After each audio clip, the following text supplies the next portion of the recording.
once you have the listing and you go under contract, or before you go under contract, you're presenting those offers using the net sheet. So Mm-hmm. you're like, hey, this is what the numbers we started with, and these are the three offers that you have that are broken down by what they're asking for. So it's a good comparison to have Yeah. both Yeah, for sheets. sure. And I think that the other thing in this binder, if you're doing a highlighted listing agreement, either a blank one to be presenting to them or a draft, a draft one that you're leaving with them, having that in your binder as well would be a really great takeaway for those sellers as well.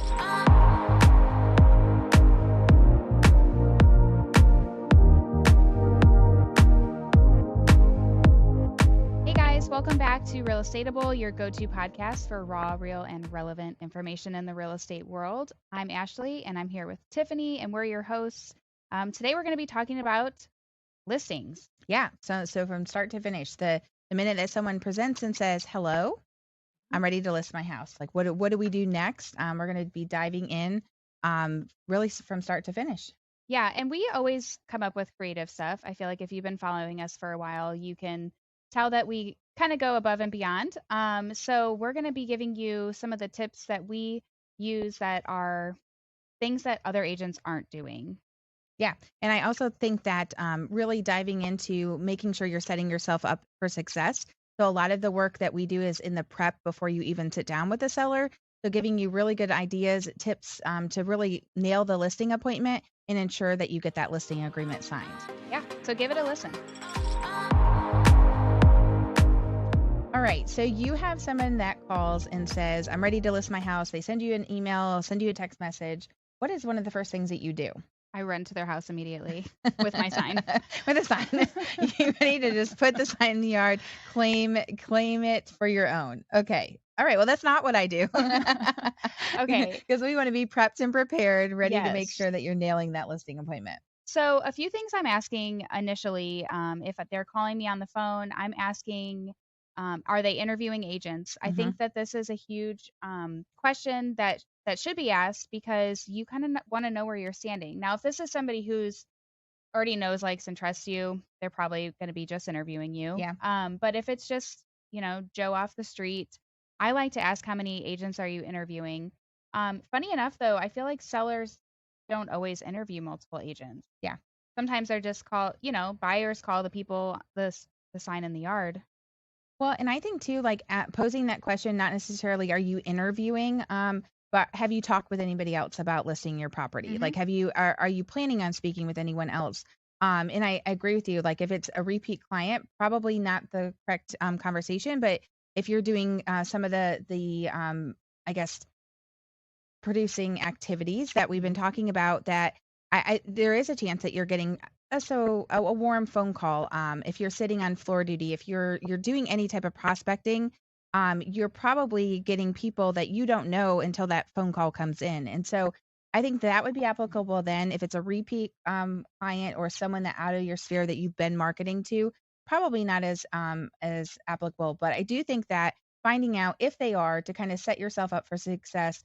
Do you prefer to be first, last, middle if they do say that they're interviewing agents? Do you have a preference?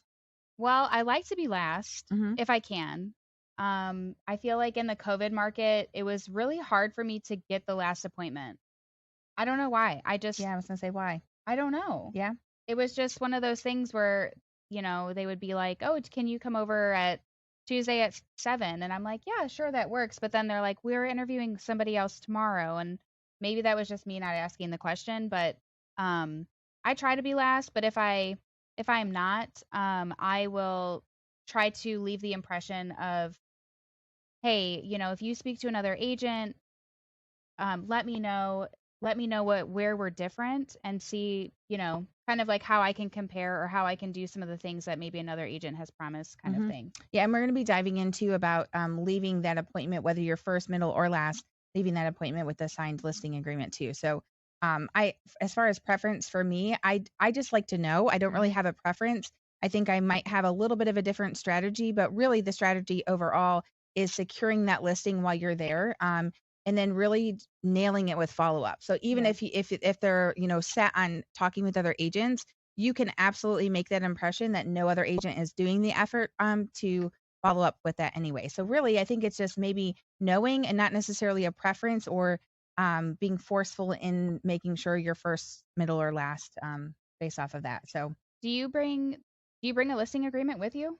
So back and forth. So over the years, I have not in a super fast paced market. I haven't been practicing that over the years, just because of how quickly we are getting in front of clients, and then how much other business is happening to make that actually be something I can prep and prepare. So not always. I definitely think that you're hearing more of that message coming through here recently with just the slowdown, the overall listing agents last, like that's, something you Yeah. always hear in our industry. So it's yes and no. And I'm kind of like, let me figure out what I figure out today this podcast to decide whether or not I'm going to do that. But I have before, and I have had good success with that. But I also always go into a listing appointment being like, if I'm sitting down across the table, then we're listing this house. Having a draft listing appointment at the minimum to leave with the client, I definitely think that's a good practice, whether or not Mhm. it's actual filled out completed. I know many agents will bring a blank one, so it's not the prep and preparing and getting that. They'll fill it out while they're there. So I do think having practice of having it with you, even if it's a draft to be leaving, for your information kind of thing, it's not a bad idea, bad practice to do that.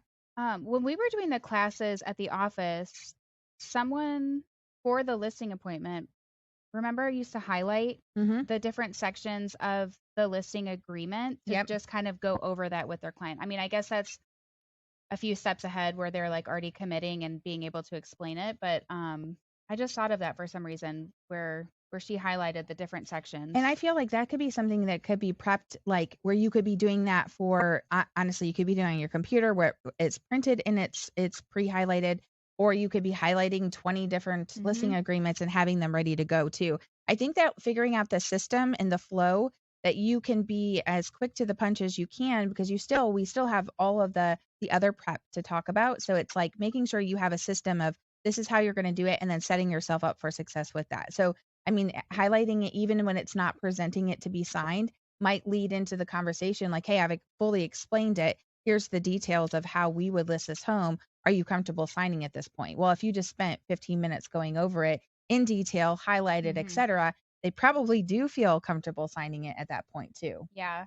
I haven't brought a listing agreement with me. Mhm.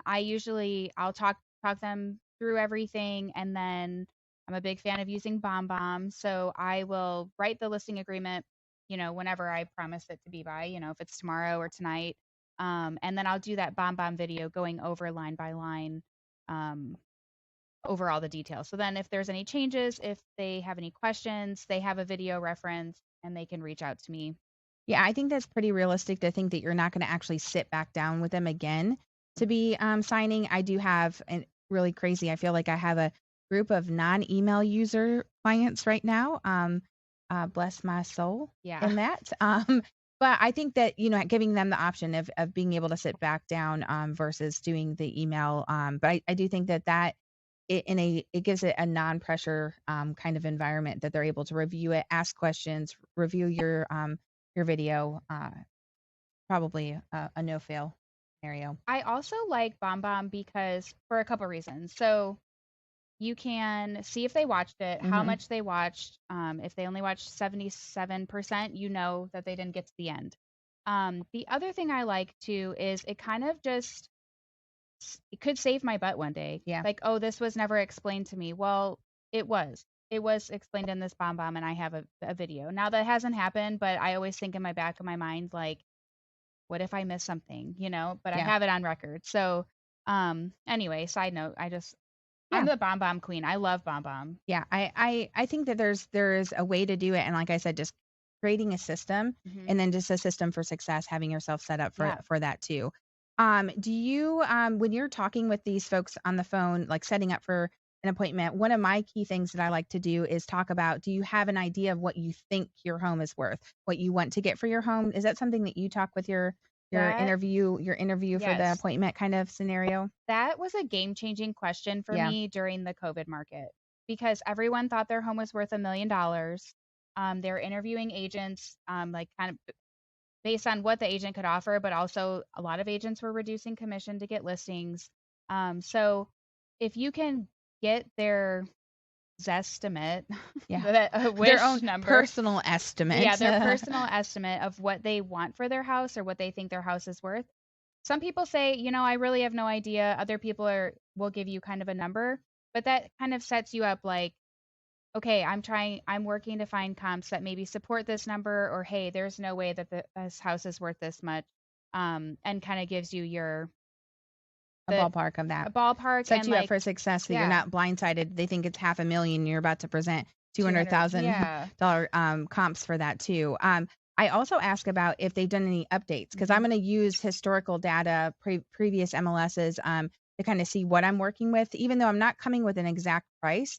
When I'm going to the listing appointment, I want to have a range. I want to kind of be in the ballpark. But if they have gone through a major renovation, or they have done some updates. Sometimes I'll ask for pictures just to kind of gauge. I never want to sit across the table offending the other party, yes. and I want to try to find comparables that are as close to that type of home, like comparison to like comparisons.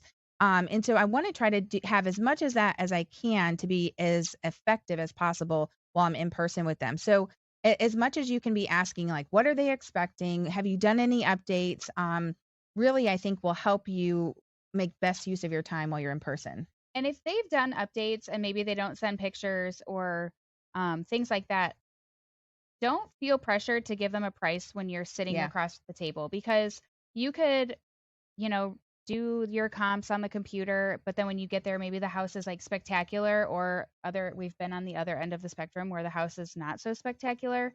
So you want to make sure your pricing is correct, but don't feel like you have to give pricing at the appointment. I've done it where I've called them the next day and said, hey, thanks for letting me come through your house. I've run the numbers, taken into consideration the work that you've done, um, and then given them a price. And most people are okay with that, you Yeah. know?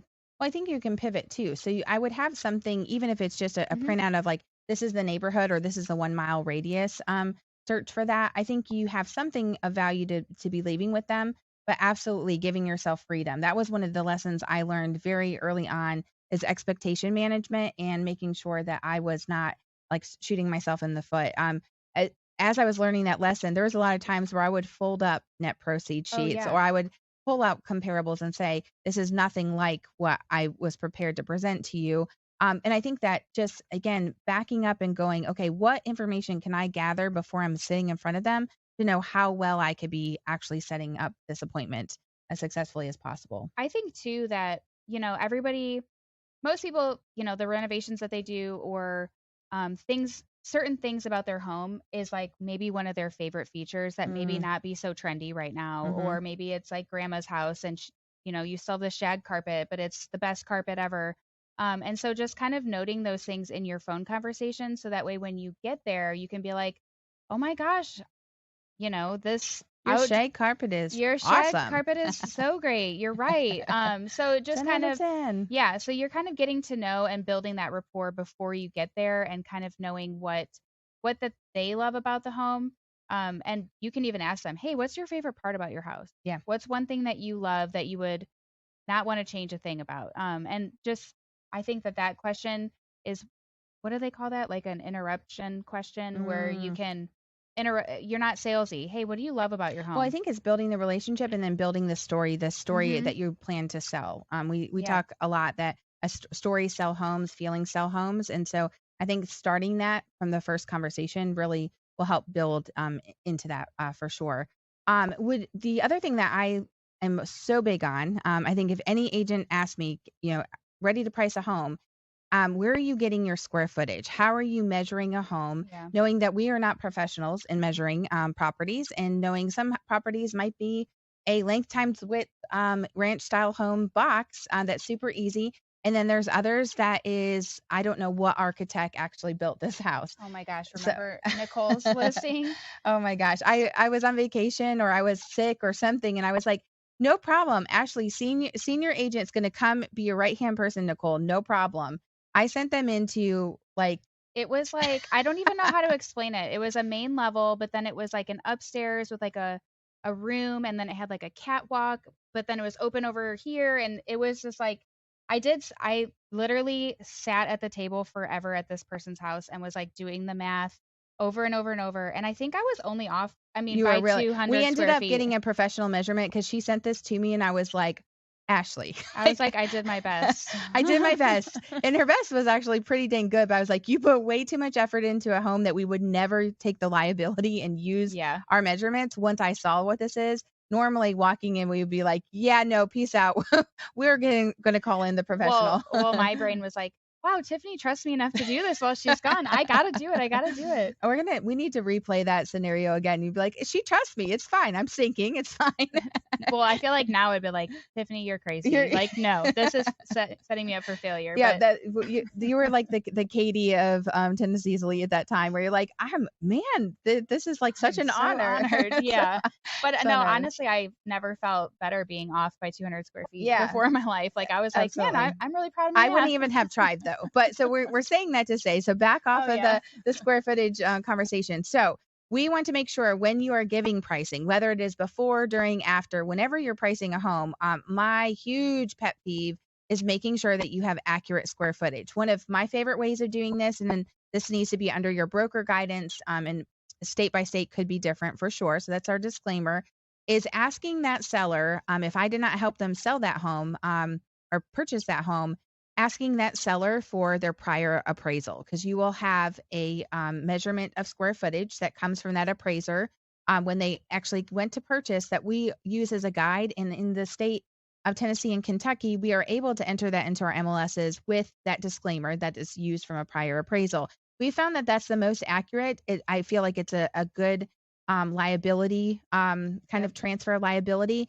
Now, I say that to say that that is also a human doing that report. So if you're looking at a 1,200 square foot house, because you can start to feel the size of homes, and you look at an appraisal that says this is 3,000, and you darn well know that it's not, you could also use that appraisal to verify how many square feet am I off.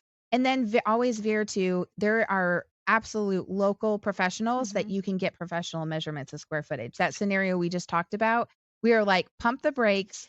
That is $200 to get a professional measurement, which Yeah. we found out she's only 200 square feet off, which is a very low for, a 3 to 4,000 square foot house. It was very low margin of error for sure. Yeah. But I think that make sure when you are talking about measuring, or when you're talking about pricing a home, that you actually know what you have to price. So you have the location, you have all of the details of the home, but how big is this property that you're actually measuring, or that you're actually pricing? What measurements are those? Accuracy on that is like number one on that. Okay, so what if, and I know like I know the answer to this, but what if they don't have a copy of their appraisal? Mhm. Like, what are you gonna do? What are you gonna suggest? It just depends on how long ago that they purchased, and whether or not I know the lender. In Tennessee and Kentucky, we can see a mortgage history of the original person that originated that loan. So, lots of relationships with lenders in and around this area. So if they use a local lender, I'm going to try to get that from the company. So Mhm. I'm looking back to see if they tell me that they used a major bank like Bank of America, Navy Federal, USAA. Sometimes that's still sitting in a portal for them. So I do try to put a more focused effort on them getting a copy of that appraisal Mhm. for that square footage, really just as a basis to kind of get started, to know, okay, this listing's probably is secured. I can, spend a couple $100s to make sure that this is priced absolutely correctly for square footage measurements, etc. So that would be my second step. If they don't have a copy, I'm not asking them to go into great depths to be finding it. A lot of them, you have your type A personality sellers. They have it all Yeah. organized and together. They have an online, online record of that, et cetera. But I'm not asking them to do a ton of effort to make that happen. But I will try to, with the lenders, a lot of our local lenders that we have relationships with permission from that owner, will send a copy over to them Yeah. for us too. We have one guy who will send it to you within like 3 minutes of you asking him for Yes. it. It's amazing. Robert is an MVP. If he's listening, he would Yeah. be our MVP. MVP for appraisals, Yes. literally. Yes, for sure. For sure. So that definitely, in prepping for success, that is, you can tell that's the mountain I preach on, if you can't tell. For sure. Okay, so now you you've already talked to Hmm. to this person. are you doing anything before you go over to their house for the listing appointment? Yeah, so it depends because really the timing Right. is going to be everything. So I think that if it's more than like a day, so if I'm talking to someone and I'm going tomorrow, not really. I'm going to probably an hour beforehand send a text message and be like, "Can't wait to see you. About to head your way. See you at 3 p.m." Like just a text Mhm. confirmation. Do you do anything else though? If you are thinking like, okay, I'll see you next Wednesday, kind of thing. Mhm. Anything more that you're doing besides a day of? Confirmation for that? Well, we're all about door dropping stuff, like Yes, little love it. door fairies. So some of the different things that we've done is drop off like a bucket filled with some cleaning supplies. Mhm, You could do, and it doesn't have to be expensive. You can go to the dollar store and mhm. get a bucket, some Fabuloso, some Clorox, a magic eraser, things like that, that can just help the seller clean the home. Yeah. They're gonna be prepping, you're gonna be giving them a list and of what needs to be done. But I think that having, that ahead of time, Mhm. almost kind of like if they're interviewing, you don't wanna get that phone call that says, "Oh, guys, we went with agent number 2," or the first one just, got them to sign it in a Mhm. agreement. Almost give them a cliffhanger that says, "Okay, Tiffany's worth waiting for. Yeah. Ashlee is one that I wanna sit down for. Okay, she's already gone above and beyond." Do you put any marketing, or any type of, like, swag items or anything like that? Is that something, to consider as Yeah, well? I would definitely consider putting, that in there, but I also include a handwritten note. Like, "Can't Mm, wait to yep. see you. Here's a little something to help you get your home prepped," things like that, where it's like, it's the personal touch, nobody else is doing this, um, And and really low sets you cost. apart. I feel Yeah, like it's less than $10 to yeah. do that. That and the cost of delivery, that's also a touch to be, "Hey, wanna make sure as you're prepping, like, I know you're doing stuff ahead of us meeting. I wanted you to Mhm. have some items for you guys to work with as well." So, Yeah, but you could go on Canva and create, like, a bifold of mhm. your listing, process or things that set you apart, and put that in there if you have pens or a koozie, just throw it in there just to have. One of our new favorite things we were actually talking about for the golf tournament that we're sponsoring a whole next week. They have on Amazon, we'll link this. On Amazon, they have these almost like an oversized Ziploc bag. Mhm. So putting in with the cleaning supplies and then just putting like your marketing packet in there with that would be an awesome idea too. Another thing, that you could probably just get from Lowe's or Home Depot is, paint colors, like the The samples of, like, swatches. yeah, like neutral colors. You never know what you're gonna walk into. I mean, I just listed a house that was lime green and teal, and he wasn't in a position to paint it, and so that's how we listed it. But, just having, like, the little swatches, I think would be Yeah, good. like thoughtful suggestions on that. Yeah, Yeah. I think so too. And like having the conversation ahead of time, like we might talk about different ways to clean and prep and prepare. We might talk about painting, into neutral colors. That way, you're kind of soft handing them Mhm. information that an owner that loves green and yellow might otherwise find offensive. So that's Yep. a really great idea. But that's mostly for like I don't rush to do that when I'm talking about, hey, I'm going to see you tomorrow. Like Oh, that's no, too no. much, too much. If But it's, like, a few days out, mhm, I definitely will drop some yeah. Yep. just to stand out. Yeah, I agree. And I'd love to see if you guys are doing something different. Send us a message with the different ways that you are kind of following up ahead of the appointment. I Yeah. think that that's something completely different. Most agents are not doing that in any market that we've seen. And I think definitely if we're at the end of the line of the appointments, it's going to be a way for them to kind of cliffhang into your appointment. Like, oh no, I need to wait to see and meet with Tiffany Yep. beforehand for sure. So Alright, guys, we're gonna take a quick break, and we'll see you later. say that again, just in case. I just finished the conversation, but it was so good until you're like, "And we'll see you later," as in 14 seconds from now. Yeah, I would.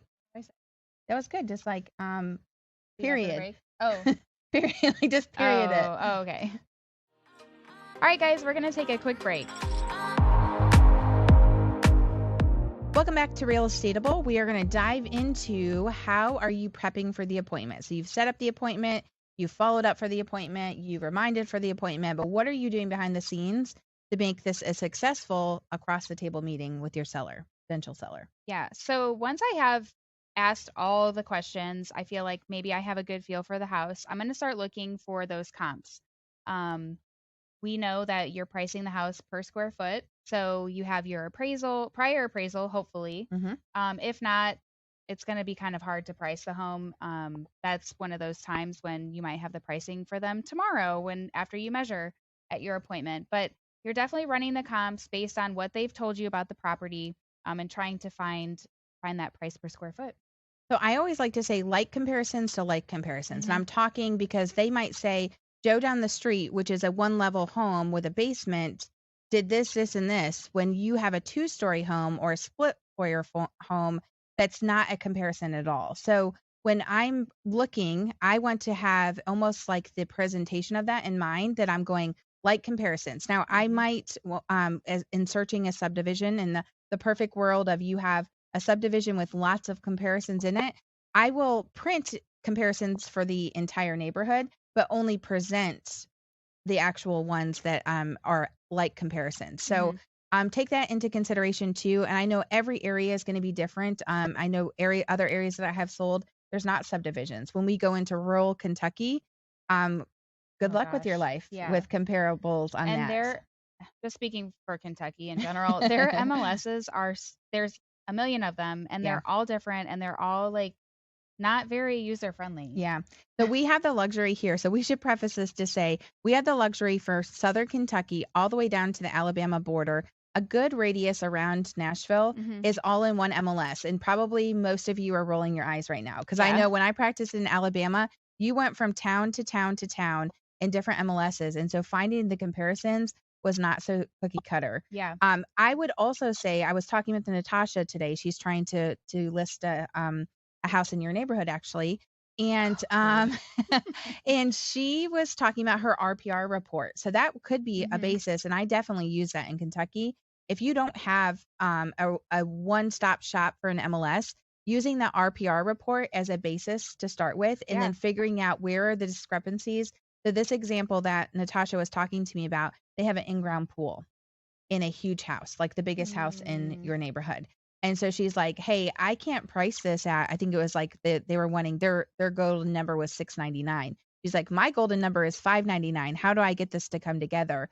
And so we're talking kind of through that from the RPR report. So that would be a good basis if you don't have a singular MLS, because even in Kentucky, with the overlapping of agents out of different MLSs, hmm. you might have a neighborhood that neighborhood's comparables are in 3 different MLSs. That's true too. So it's like it's cool that the association that runs the MLS that's this subdivision or this 5-mile radius is X X MLS, but this agent over in Y MLS is actually listing it and she has that information in there. So Yeah. make sure that you're training yourself, working with agents that have more experience in listing houses to figure out the best way for you to be presenting those comparables based off of square footage. But like comparisons, make sure that you are choosing the same type of home when you're pricing and presenting to them. I also give my sellers a price range. Yeah, for So sure. I don't go in there and say your house is worth 250. I'm bringing sometimes a bigger range if I don't know the property that Mhm. well. Um, but I try to do within like 10,000, 15,000, something like that. Three different price points.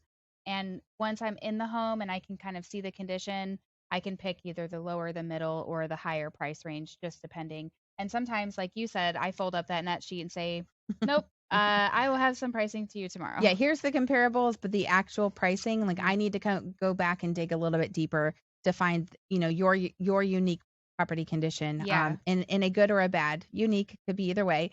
Hmm. The way that you're presenting that to them.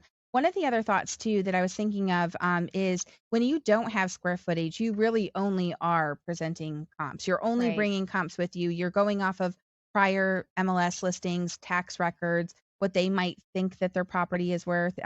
But I would really be super careful on narrowing that down if you don't know for sure firsthand that's a 1,200 square foot house where they might not know that it's actually 1,800 square feet. Yep. So I would bring a broader range, definitely a bigger picture, a bigger spreadsheet of okay, this is the 5-mile radius, this is the 3 subdivision surrounding area, something like that, to When I present. don't have square footage and I'm kind of going in on a whim before I measure or get measurements, I like to just present, like you said, a wide variety, but talk more about the neighborhood.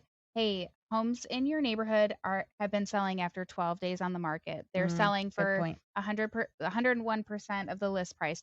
Things like that where it's like you may not be providing the specific value for their address, but you're like, hey, I'm your neighborhood market expert. I know what's going on in your market. And I think that also prepares people to, we came from the market of houses flying off the market to they're sitting a little bit longer. And so just knowing, hey, this is what you can expect.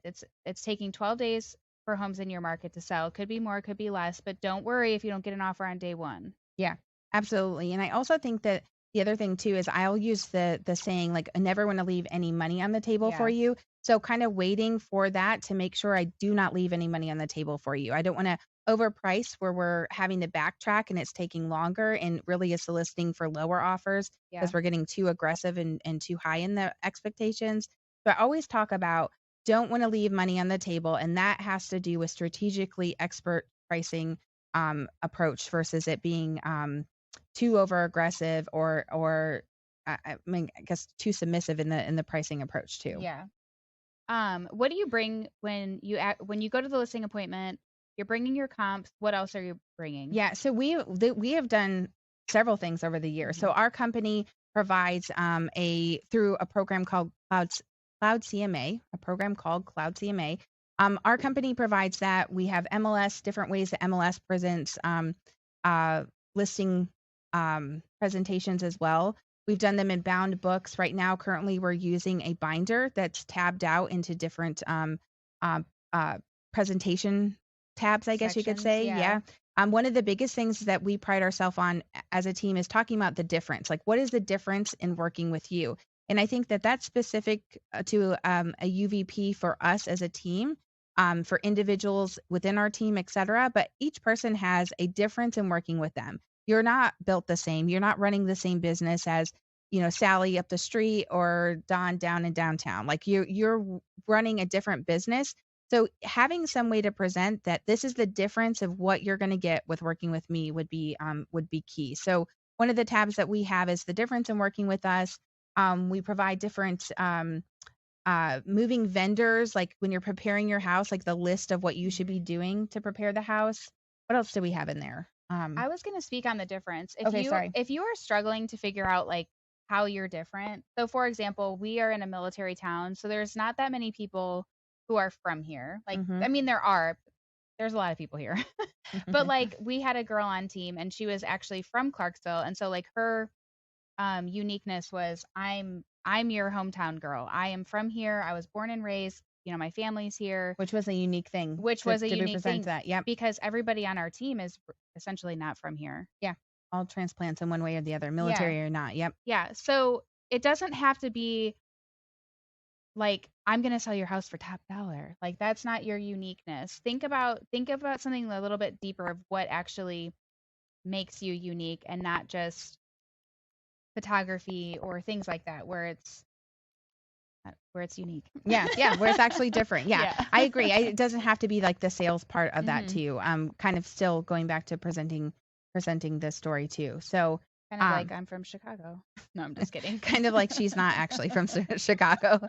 Okay, Anyway. so moving on to like moving vendors, cleaning Mhm. vendors, handyman vendors, things like that. Any type of connections that you have to local preferred vendors, I Mhm. would be including those into that. That makes it unique too. You have relationships with people you've done business with Yep. before, whether or not it's been stuff that has happened in your real estate career. It could be people that you've had experience with outside of real estate too. So, And it could be too where you have coupons for your handyman or mm-hmm. coupons credit for the moving company. So making those relationships and again when they are thinking realtors, they're going to be like, "Oh, I work with Ashlee all the time. I'm going to send you a buyer or send you a seller because you're constantly using them Yeah, too." those So, vendors. yeah, Yep. so it's building those vendor relationships to in turn you give them business, they'll give you business. Um, I like to include before and after pictures from Oh prior gosh, listings. yes. I have a golden one that we prepped the heck out of that house. And even when You hear with her stuttering as she's saying that? She's, like, swallowing I'm deeply. like Hives sweating. are breaking in. Um, But it yeah, is a trophy too, for sure. yeah. So I mean, I think everybody includes that one in their binder because Yes, it was so great. it But was good. I mean, we even pulled up day of pictures and it was still a hot mess, sweating, trying to get everything together. So I like to say, okay, here's my before my cleanup staging.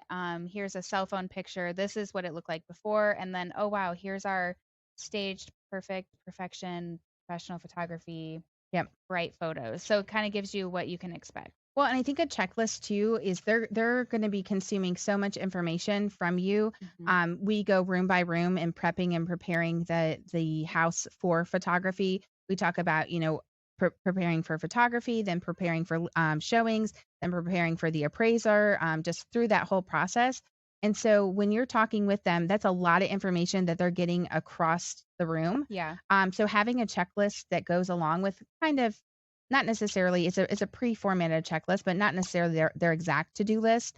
Having something that they have in their hands after you leave that property is a really great idea too. I always tell people, hey, if you are unsure if this picture should come off the wall, send me a picture and I'll let you know. Yeah. Or if you think this room is 100%, send me a picture and I'll let you know. And always offer to go back before listing photos and say, hey, let me do another check. If you want me to check in a week or whatever it is, go back before photos at least one time just to be sure that you are. That you're not rolling up to your golden child trophy. I went there three weeks in a row and it was not. And yeah. And still the day of it was like it was D-Day. But I agree. I tell my sellers when you think you're at 90%, then let me know so I Hmm. can come back and kind of give you your final 10%. Don't ever get to 100% yourself because I probably am going to add one or two things to the And list. with Tiffany's OCD, she's gonna definitely move something, 100%. even if it's an inch.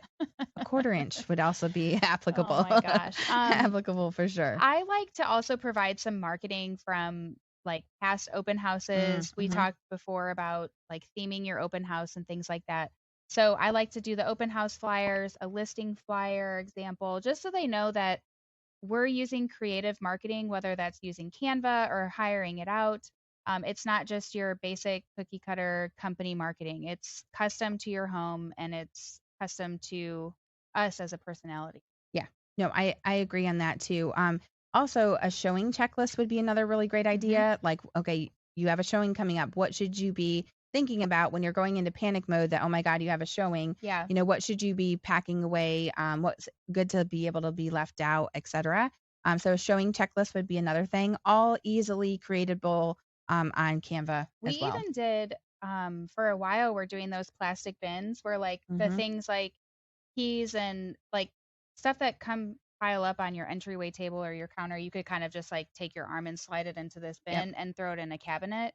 Um, which I think was helpful for Well, a and minute. rule of thumb too, I always tell people with kids and lots of stuff, like kids come with stuff, just have it be where they, instead of there being a toy bin, that they have a tote that they are able to play out of the tote. So just pare down toys into a tote and that chaos comes out, easily comes in, easily goes into the garage, shoved into a closet, Hmm. etc. So an actual like storage size tub tote, or like the clear, smaller plastic bins for the random stuff in different rooms too. Just a quick hey, what's your 1 hour plan to get up and out of the house, especially summertime Oh with yeah, kids when at we're home? home, Yeah, it's the worst time possible. it like yeah, so hard. Worst time possible showing with kids too, for sure. So some type of success plan, help them in that, knowing that you have care and concern on what they should be doing, but having some type of marketing in your presentation that you're leaving with them as a takeaway is showing like, hey, it's not about just getting the sign in the yard, but I'm going to help you be successful from listing to actually going under Hmm. contract for sure. What Yep. else do you have? Just the market analysis. So I'm presenting all the comps that we Hmm. pulled for either the neighborhood or the house, and then we use a net sheet. So we break down the cost of selling. So we have our say our three price points, and then it's an Excel sheet where it kind of does the math for you, which is nice. Yeah. But it I tell people it's worst case scenario numbers because I'm gonna put that the buyer's asking for all the closing costs, that they're asking for $1,000 in repairs, the commissions, the taxes, like Home warranty, carpets everything is on clean, that. just Yeah. everything on there. And I tell them too, this is not, I'm not saying this is the kind of offer you're going to get, but this is an offer you could get, and this is what could potentially do to your numbers. Yeah. And I think that like our MLS provides a net sheet from that. That's something, we use on Excel, easily something that you can adapt to your area and specific to, there's some areas of the country where it's like closing costs paid by the seller is not even ever a consideration ever, as in never. Never, ever. But that's not the case here for us. I think that it's hit or miss depending on the price point. In preparing that, I think that that has been one of the things that sellers have said has simplified the process where it's very clear Yeah, black and white. expectations. Yeah, for Yeah, sure. because once you have the listing and you go under contract, or before you go under contract, you're presenting those offers using the net sheet. So Hmm. you're like, hey, this is what the numbers we started with, and these are the three offers that you have that are broken down by what they're asking for. So it's a good comparison to have Yeah, both yeah, for sheets. sure. And I think that the other thing in this binder, if you're doing a highlighted listing agreement, either a blank one to be presenting to them or a draft, a draft one that you're leaving with them, having that in your binder as well would be a really great takeaway for those sellers as well. All right, so you finished your listing appointment. You're set to have a follow up game plan just based off of what you've strategized with the seller. Mm-hmm. So, what do you do for actual follow up? Not for like the pricing, not for the actual listing agreement, et cetera. What do you do next? So, again, we love a good door drop, and I'm going to be following up with dropping off a moving box with a poly envelope that's filled with moving supplies. So it's got moving stickers that kind of like they're labels, like Yeah, room kitchen, labels. bedroom. And then it's got a permanent marker, some box tape, marketing from the moving company, and then my card. Yep. And then a handwritten note, just Yep. kind of like a follow up handwritten note too. Yeah. I've also done where if I don't have, the ability to actually implement that, I have gone from the listing appointment with a handwritten card already ready to go into the mail. So you could also do the follow up card. You could do the follow up card plus the moving boxes. I think that the moving boxes are applicable even if someone's not actually packing to list the house. They're going to be packing up some stuff. They're going to be paring down regardless. So I think that if they're not actually moving out prior to listing or needing them, don't assume that that wouldn't be something that would totally be a great follow up for them as well. And most people are like raving fans of that. Yeah. Oh my gosh, because again, what agent's doing that? Well, we've done different variations of follow up after the listing appointment, but you could even move and flip it around where moving boxes go before and the cleaning supplies go afterwards. You could, we've done branded candles before as a follow up. I think that the least judgmental follow up is going to be moving boxes because it's not like, hey, your house smells, you need a candle. Hey, your house is dirty, you need cleaning supplies. You almost ahead of time say this is ready to prep your home before I see it, and then the follow up of okay, you're moving, like this established, we're moving. Yeah, and most people don't want more stuff. Yeah, that's for just more stuff that they have to move. So I think using practical items that they're going to be using versus something that they're going to have to just pack up and bring with anyway. Yeah. Being more thoughtful in your gifting for sure. So, yep. I think it's a great way to kind of transition into that transaction that they're going to be doing with you, going above and beyond. All right. Anything else you want to add? No, I think that there is a ton of really great ideas. Set yourself apart. Remember that you can be valuable and unique in your own personal way, even if it's not business related. And you are the right listing agent for every appointment that you go on, and believe it, and it will be true. That's right. Listing agents last. All right, guys, if you found this episode helpful, make sure you give it 5 stars and give it a download so you can listen to all of the episodes that are released weekly. And we will see you next time. I'm Real Estateable. What an awesome episode about listing appointments, and from hello to signed contract, just best practices and making sure you're nailing those listing appointments because listing appointments last, definitely in this market. Yes. I think a big takeaway for me is, you want to go into your appointment and have the numbers, you want to have everything ready to go so that you can present the seller.